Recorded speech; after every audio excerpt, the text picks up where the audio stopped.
Imagine spending 30 years in a small cell, knowing you didn't do what they said you did. Imagine watching others walk to their deaths while you wait, innocent, for your turn. This is the story of Anthony Ray Hinton, man who was condemned, forgotten, and yet refused to let hate win. Anthony Ray Hinton was born on June 1, 1956, in Alabama, USA. He grew up in a poor but close-knit family raised by a loving mother who taught him faith, compassion, and resilience. As a young man, Ray was known for his humor, kindness, and hard-working spirit. He never imagined that one day, his name would be tied to one of the most shocking cases of wrongful conviction in American history. In 1985, 2 restaurant managers were shot and killed in Birmingham, Alabama. There were no witnesses, no fingerprints, no clear evidence. But police were desperate for a suspect, and when they couldn't find one, they found Anthony. He was at home with his mother the night of the murders, but that didn't matter. He was a young black man in the Deep South, and that, for the police, was enough.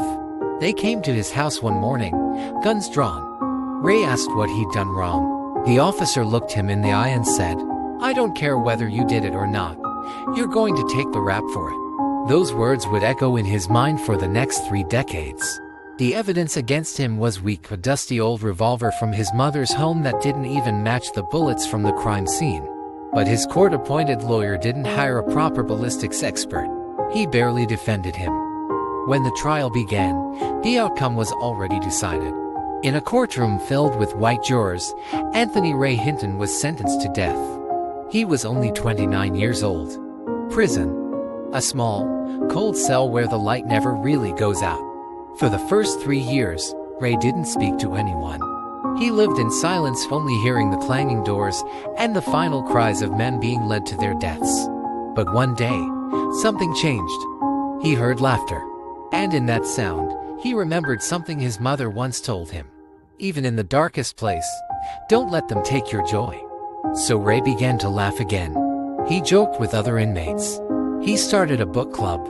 He became hope in a place built for despair. Years passed, and then decades. But Ray never stopped believing that one day, the truth would set him free.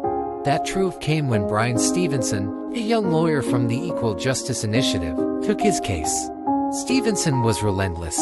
He knew the evidence was flawed, and he fought to have it retested.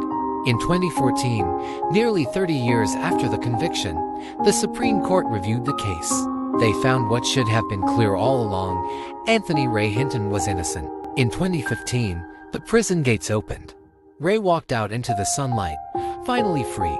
Reporters asked him what he felt: anger, hate, bitterness. He smiled and said, "They took 30 years of my life, but they couldn't take my soul. I forgive them." That single line silenced the world. Since his release, Ray Hinton has traveled across the world, telling his story not as a victim, but as a teacher. He speaks of forgiveness, hope, and the need for justice reform.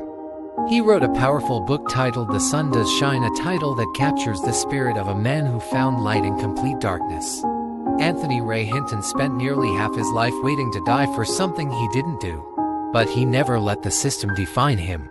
His story reminds us that justice is not always just, that humanity is not found in laws, but in hearts that refuse to hate, and that even in the shadow of death, the sun still shines.